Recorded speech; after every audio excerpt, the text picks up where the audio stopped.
Hello, hello, hello. It is Christin Webb, your leadership enthusiast with the Greater You Leadership Series, and you are now listening in on Lead the Way Wednesday podcast. And I'm so excited that you decided to join us at the top of 2021. Yes, we made it through 2020. We are no longer trudging through and feeling all of those pains. At least we hope we're not. We hope we are moving in the direction that gets us to the next level, the next plateau of what our goals and our responsibilities are. And so thank you for joining us today, because hopefully we get to be a part of that experience for you. Today's first podcast guest is such an honor to have Wendy Neptune with us. She is the International Paper Complex Controller. She is also a financial life coach. Get with it. You need a life coach in your life, and you need a financial life coach. And she is also the amazing mother to Christian, who's age 5. And I was telling her earlier, we have a bond because his name is Christian and I'm Christian. And I get called Christian all the time, and I just answer it when people say it. I'm like, whatever, I'll take it. You're close. But thank you for joining us, Wendy.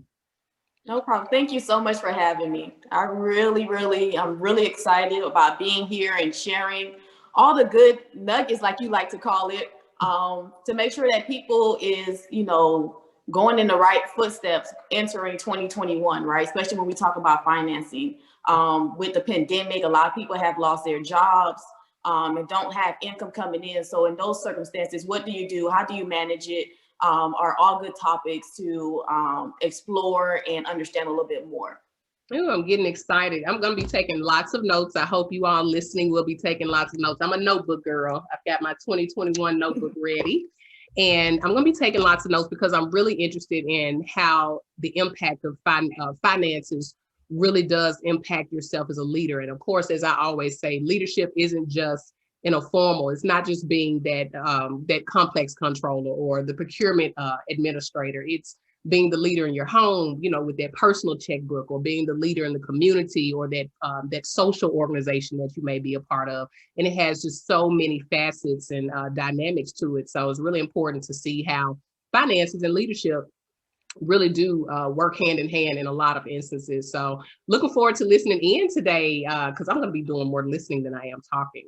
So first question up, one word, what is leadership to you? Leadership to me is your attitude. The way you go about certain things, the way you see certain things, your perspective all falls under your attitude. Your approach in life, the way you approach money, the way you manage money, all starts with your attitude. One thing that I like to do to develop myself is to listen to a lot of motivational speakers. And one of my motivational speakers that I think very highly of is Miles Monroe. He talked about leadership from the standpoint of attitude, but he relates it to an animal that we all know of, is a lion, right? The lion is the king of the jungle. We all know that. And it's not because he is the tallest, the brightest, the stronger animal out in the jungle. Is because of his mindset, which is his attitude. And a lot of individuals see your attitude based off of the things that you do. One thing I like to always say is that in life, things always happen in 2 phases. First, internal, and then external, right? So the internal is your mindset, your belief system, your morals, your values. All of that is internal, and the things that you believe in, and your mindset and your goals that you set out for yourself are the things that will come out, which is the second phase, is external. That's when you will see it come in full, in the physical form of things versus internal. So definitely attitude. I love it. And you are absolutely right. Our mental drives what people see on the outside. So if that's, I'll use the word weak, or if it's not in its strongest capacity, that's what will be seen on the outside. And that's what's so important, that I think, like, even when I think about the Greater You Leadership Series, our first signature course is Confidence in Reach, because it's all about the belief you have in yourself, the attitude, the confidence, the understanding of value and skill and what you bring to the table and what you bring for yourself, that all determines how you, appear to others and the perception that others have of you and whether or not people will want you to lead them or not. So really good stuff. So I love that. I always like to get that first question asked because a lot of times it will be what we'll hear resonate throughout the remainder of the interview, because usually that's the tone of who you are as an individual, as a leader, and then we'll hear that throughout. So I'm looking forward to hearing that path. So what would you tell your younger self about leadership? I would say leadership is all around you. So be open to embracing and getting involved as much as possible, because I truly believe that leadership comes from experience, it comes from exposure, and it comes from education. So those are the 3 E's when it comes to just developing yourself, right? So again, experience. So you have to be open to experience. A lot of individuals don't like to try new things, right? And that's how you grow and you learn. And the better off you are in knowing and being exposed to a lot and educating yourself, the better you are around people around you. So you mentioned as a leader, you have to first develop yourself, know who you are, know your belief system, and you become more effective by doing so. And that goes for any relationship around you, any followers. As a mother, I try to always instill those things and expose my child to things that I probably was not exposed to at that age, right? Because I see the impact. So I think the things that I did not get a chance to do because I didn't have the certain mindset or attitude, I'm now transferring those information to my son so that he can be well better off and have a certain mindset entering this world so that he can be a leader, right? Like he's a leader now. I took my son skiing, and so that was his first time. So when he get around his friends, even older, that probably never skied, he now have the experience to teach them and have the confidence to go skiing with them. So it's just, like I said, education, experience, and exposure are key. Love it, love it. So we're going to shift just a little bit to finances, because I know that's why all y'all are listening. You just want to know about finances, but let's ask a really light question, and it may not be so light. If you had $1 million, and you may have $1 million, don't y'all be fooled, okay? But if you had $1 million, where or how would you invest it? I would definitely invest it in myself.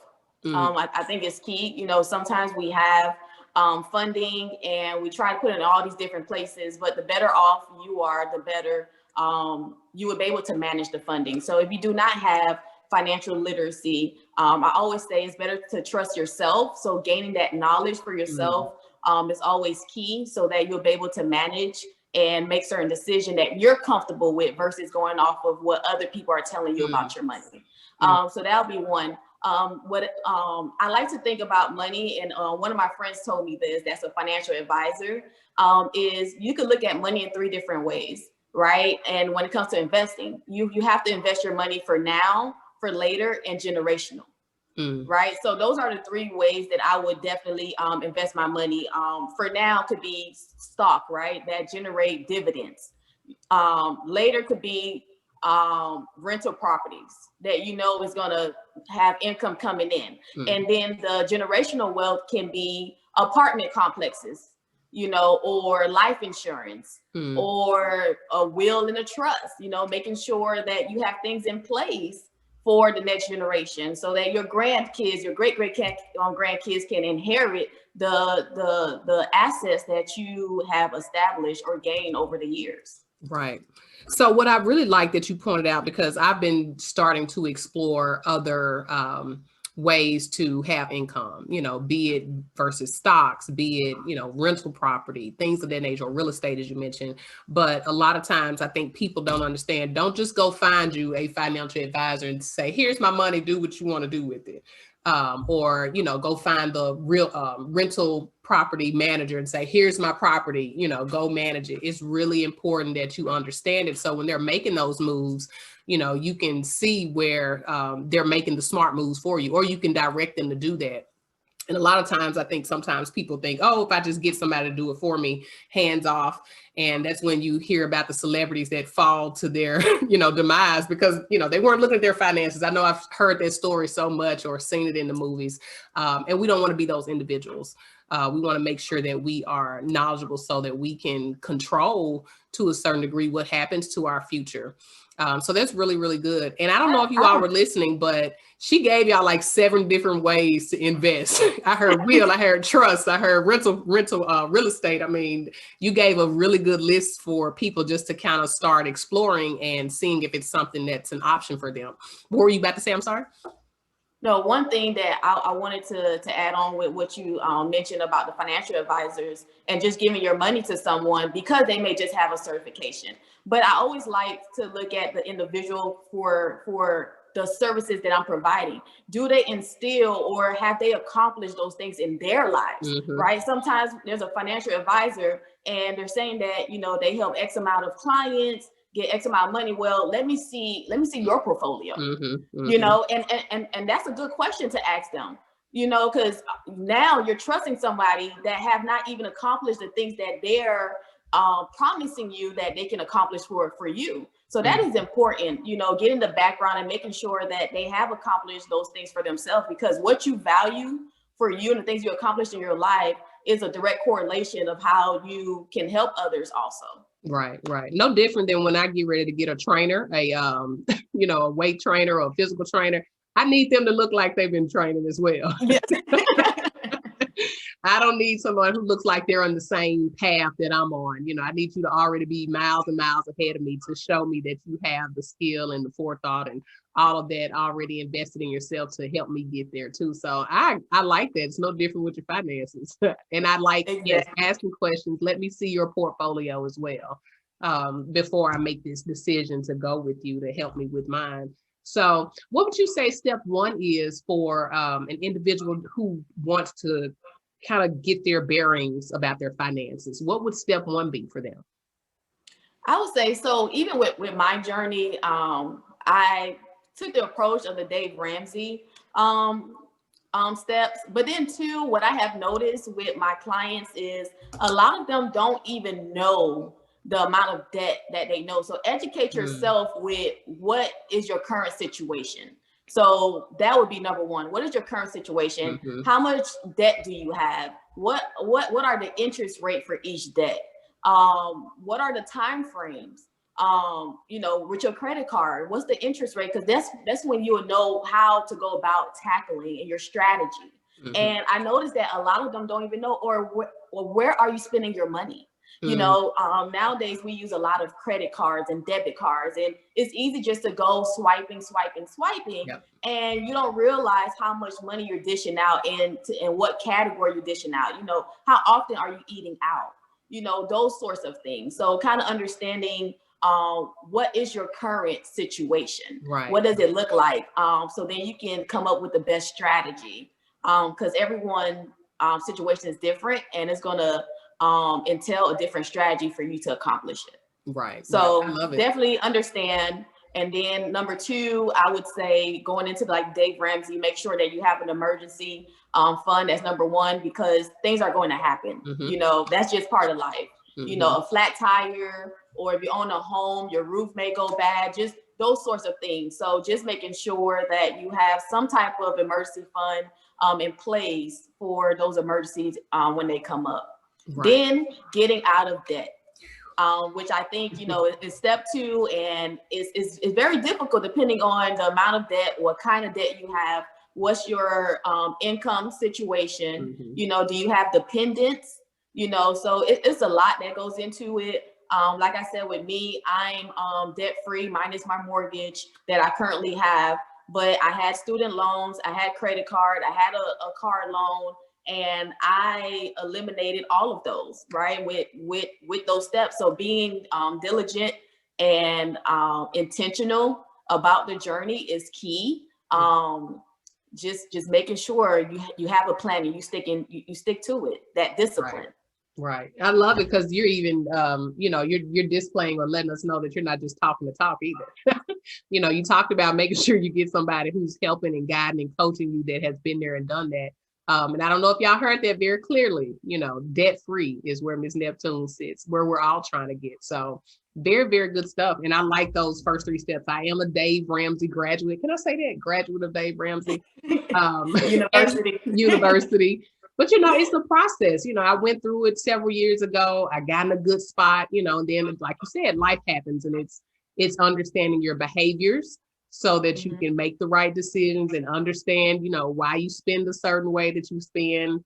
Is it emotional? Is it situational? All of that is key so that you can stay on the right path all the time. So when you do get to your, no debt stage, you want to stay there. You don't want to go back to it. So I love those 3 steps. And anybody who has not had an opportunity, just because I do believe in this university, please, if you get an opportunity to take the Dave Ramsey University, it's a great tool. Even going forward, once you take the class, you get to forever have that information with you and it can't be taken away. So what would you say is probably one of the biggest barriers though, that keep people from, starting on that financial good standing path? What keeps them from doing it?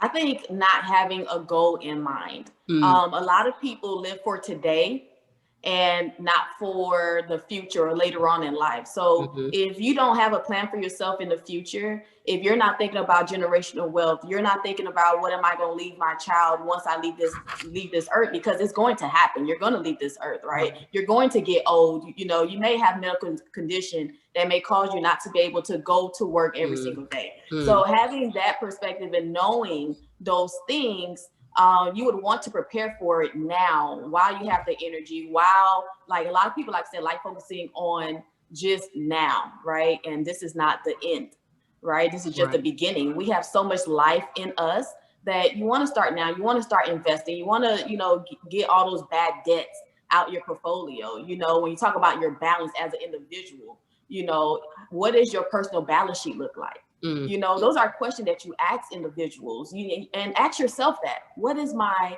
personal balance sheet look like? Take that inventory of yourself and of your finances, is key. And so I would just say people just live for now. What looks good is what they do. What feels good. You talk about emotional, spending. A lot of people, if I just feel like spending on this today, I just go out and not think about, hey, I could have paid off this credit card by now.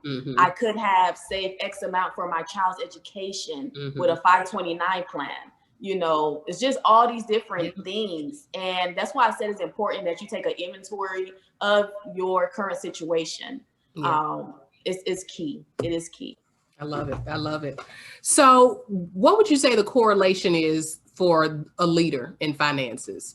If anything different at all, but what would you say the correlation of finances and leadership is? I would say discipline is key. Also integrity with your money, right? Is key. Your character, right? Knowing who you are, right? Because when I talk about doing things that just feels good for right now, or you see others doing it, then that's when you become a follower, right? So that have a correlation with your money. You can spend your money because you see what somebody else is doing, but a leader has a vision, has a plan, right? So you got to have a vision for your money. You got to have a vision for your followers. You have to know what you want in order for people to even see that you're going down a path that they would like to also follow. Absolutely. Absolutely. And that's so important. When we start talking about formal leadership, it may not be your dollar in your pocket, but you're just as responsible for, for that budget as if it does belong in your pocket, and understanding what the organization's vision and mission, it has to become yours so that you can manage that money appropriately. So to me, I definitely hear you in saying that there's nothing different, whether you're in a formal leadership role or in your personal leadership, outside of the 4 walls of your office or wherever you may be. There's no difference. That you have to have that vision, have that plan. But what I like are the pieces that you spoke to that weren't necessarily technical. It wasn't about having a balance sheet.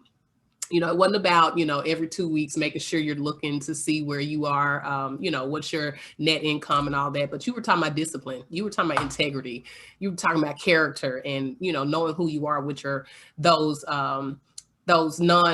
things you can't see, and Yeah, those are things those intangibles that we usually don't pay. We don't give enough value to them. Let me say that we don't give enough value to them. And they are so key in making sure that we can carry out our finances correctly for ourselves or for the organizations that we lead.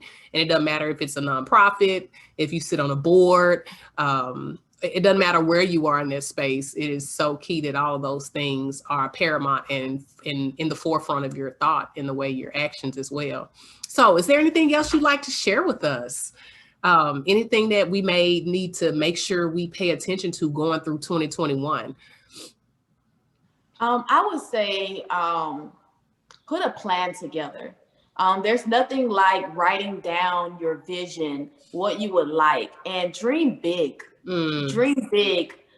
Put some stretch goals on there. You want to make sure you can attain them, but start with baby steps, right? You can have a big goal, but write them out in pieces, right? What is the first thing you have to do to get to that goal? But I always like to say you start with the end in mind. So start with where you would like to end and then work backwards to make it happen. I love that. I was trying to come up with some content the other day, but it was around dreaming big. A lot of times we don't think we can get to that big dream, but a lot of small dreams or a lot of small steps get us to that big dream. So I love that you shared that. There's nothing that you can't do as long as you're realistic and intentional about those actions and understanding what your resources are and understanding when you may need to go at a different pace than what you anticipate, but you can absolutely get to those bigger goals. And when we talk about finances, that's no different. Absolutely. If it's $100,000 you want to save, may take you a little longer. You can't say, I make $5 an hour and I'm going to be able to get it tomorrow. Or even if you made $100 an hour and I'll be able to get it tomorrow. It's not realistic, so you want to make sure that you're realistic in setting those big goals. That way you're not discouraged and you're able to stay the path and be encouraged along the way and actually see the accomplishments of getting there.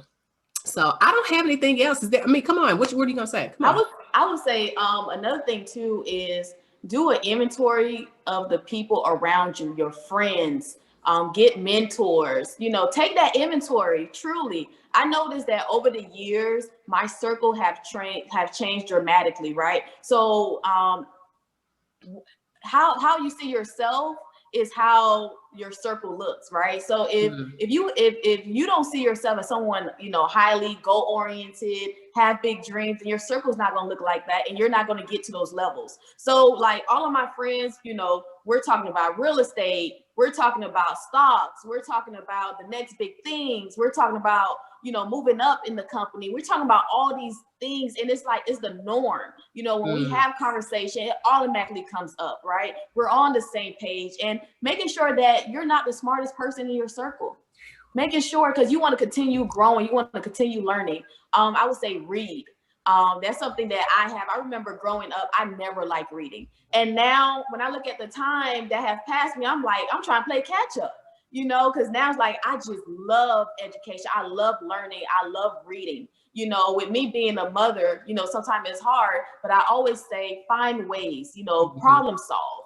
A lot of people, or like I remember I was reading The Mindset of a Millionaire. And one thing that they mentioned in the book is that poor people think that they have to make a decision. Is either do this or do that. Rich people, they think, how can I do both?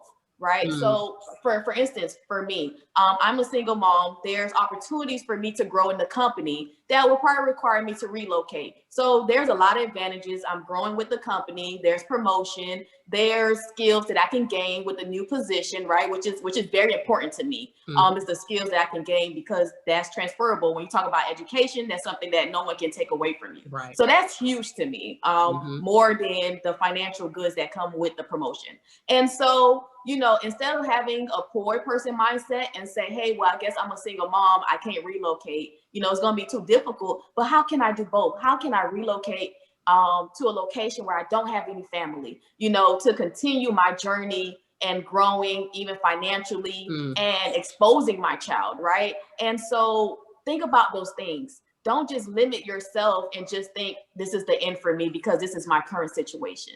That is not the end. So stop thinking small and think big, problem solve. And that's one skill that I have grown tremendously in, is just problem solving.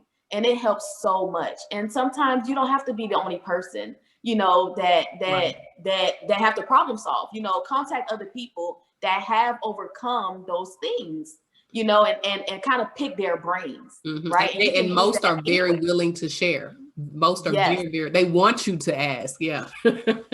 I know I'm the same way. So if there's anyone, I mean, if there's anything that you heard that I have said or have done and you want to reach out to me, please do so. I would love to. I mean, I love helping. I love helping, especially if I have, you know, experienced certain things and have overcome those, you know, those, you know, problems or obstacles. You know, I don't want to see anybody. If I'm winning, I want everyone around me to win. Love it. Love it. So drop your contact. What's your preferred contact if someone does want to reach out to a financial life coach? Or let me just say life coach, because see, you say financial life coach, but you dropped just a minute ago, you know, a lot of good information that had nothing to do with finances. It was just simply how to navigate life best. So how can we get in contact with you? So my Instagram is Wendy_Neptune. My Facebook is Wendy Neptune. And if you want to contact me via email, is wendy_09@yahoo.com. 3 ways, people. Don't say you couldn't find her. Don't say you couldn't find her. This has been amazing. You know, I always go into these interviews saying, oh, I've got a few questions in mind. I have a vision of the way this is going to go, but I always walk away with much, much more than I intended to get. Not that my anticipation was little, you know, small or whatever, but you definitely gave me a lot of things to consider and to think about going forward. And I'm inspired to really have a different viewpoint towards the way I'm going to manage my 2021 and manage my finances going forward. And just, again, being obviously a better leader because of it. So with that, I want to thank you so much for joining, Wendy. Listeners, I hope this has been everything for you on your first Wednesday, first hump day of 2021. We hope that you are able to push through the rest of your week with resilience and with the focus and vision that you need to be successful. Attitude. Oh, and attitude up. Bring me back. And attitude. Y'all heard her. Attitude. So key. Let it be the lead for your day in getting you where you need to go. So this has been Lead the Way Wednesday, your podcast to help you get through your hump day. And we will talk and see you next Wednesday. Have a great one. Let's lead.